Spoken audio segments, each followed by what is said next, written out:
So June is upon us, and that means bucket hats. Soon the kids will be out of school for the summer, movies, people go on vacations, and before you know it, it's training camp, it's preseason. Now, when we get to that time of year, most teams like the Dallas Cowboys, they love to put their noses up in the air, look down at the rest of us, tell us how great their team is, how great their offseason was, how great their roster is, but not the Eagles, no. Not Howie Roseman, not the Eagles. They are always looking for that one move, that one trade to take them over the top, to take them to the next level. Just like previous years, expect nothing different this year. Don't expect anything different. This roster is not set, and I would not be surprised to see the Eagles making another significant trade, one that could even be Duke Johnson. Hail the cowboy, Mr. McLean. You Americans are all alike. But this time, John Wayne doesn't walk into the sunset with Grace Kelly. Scary Cooper, asshole.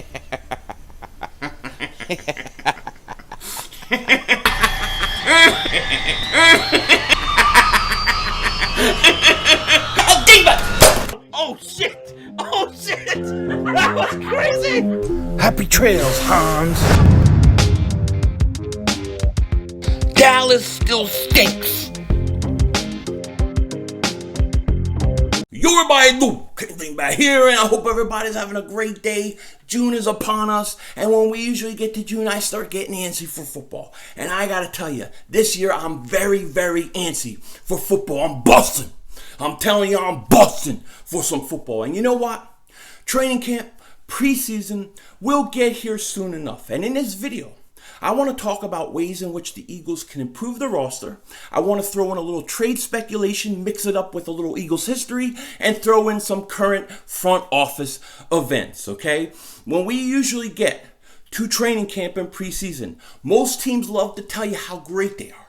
They love to tell you how great they did this all season and how they're now a contender. But the Eagles, if we look at history, this time of year, preseason, training camp, this is when the Eagles in the previous past few years have made significant trades that have put them over the top to win a Super Bowl. I don't think anything is changing this year at all.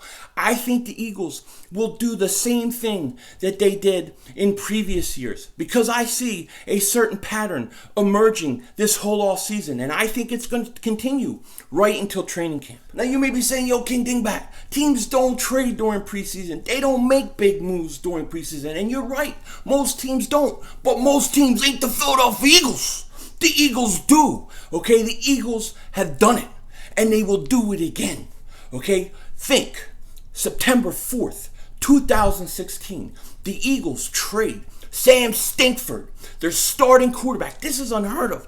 Who trades their starting quarterback a week before the season begins? I'll tell you who, the Philadelphia Eagles. And what do? They trade him to the Minnesota Vikings for a first-round pick. That first-round pick becomes Derek Barnett, who helps and contributes to the Eagles winning a Super Bowl. Then, the 2017 season, in training camp, Nelson Aguilar emerges as a slot wide receiver, the starting slot wide receiver. He blows away Jordan Matthews in OTAs and training camp and everything. And it's apparent that he's going to be the starting slot wide receiver. So what do the Eagles do? They trade Jordan Matthews and a third-round pick, and they bring in Ronald Darby. Now, Ronald Darby did get hurt during the season, but he was there in the playoffs. He was there in the Super Bowl, and he contributed to the Eagles' first championship. And I got to tell you, I don't think anything's changing. I think there are places and positions in which the Eagles can get better, and you may see a trade. The first position you may see this happen is the defensive end position. The Eagles could acquire another defensive end, and it doesn't have to be Jadeveon Clowney. It doesn't have to be that significant. They need somebody who can fill Chris Long's shoes, okay? Maybe they'll get it in training camp and they won't need to make a trade. But I think they're going to look to make a trade, and if they can upgrade that position, I think they will. They could also trade for another interior lineman. I'm not biggest Wisniewski guy. I'm not the biggest Sayamalu guy. We don't know when Brooks is going to come back, and we're going to see. The Eagles will let The Eagles will let things dictate what they do. They always do that. They're very good at looking at what's going on in training camp, what's going on in preseason, and then how he makes that move. He's done it before. Okay? Now, I'm going to throw out a speculative idea, a trade. I want to know your opinion. So there are two things I want you to think about here. The first thing being is, if you were to ask me, what is the weakest part of the Philadelphia Eagles team? I would tell you it's the kickoff punt return game. The Eagles have not been very good over the last few years on kickoff returns or punt returns. They haven't had a touchdown since 2016 when they had 2 in kickoff returns, no punt returns. So they haven't had one in 2017. They haven't had one in 2018. I thought Darren Sproles wasn't very good doing it last year. And DeAndre Carter early did emerge as somebody that the Eagles could use, but they lost him to Houston. So the Eagles are very weak in the kickoff punt return game. Now, it is true they have DeSean Jackson for certain situations. A big game situation, big moment, playoffs, fourth quarter, something like that. You're going to put DeSean Jackson back there for punt returns. I get it. But you're not going to use him every game, every punt situation. So you definitely need somebody. The other thing to consider is that Jordan Howard is in the last year of his contract. And by everything we're hearing, he is going to be one and done with the Eagles. So after he's done and he goes his separate ways next year, you're essentially going to have what? Miles Sanders and Corey Clement. I mean, that's about it. You're going to need another running back. And you're really going to want another guy who can kind of be in that Darren Sproles role, because I believe Miles Sanders will be your featured back. All right? Now, here's where things kind of get interesting in my opinion.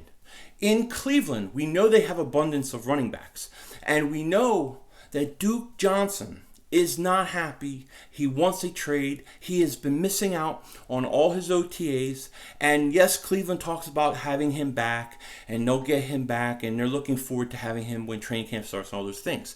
But I still think it's very likely that they are going to try to move him at some point. So he's been skipping OTAs, and by all accounts in Cleveland, Dontrell Hilliard has really taken advantage of this, and he has really impressed the Browns. This may make it easier for the Browns to part ways with Duke Johnson. And I think they're going to part ways with him at some point, okay?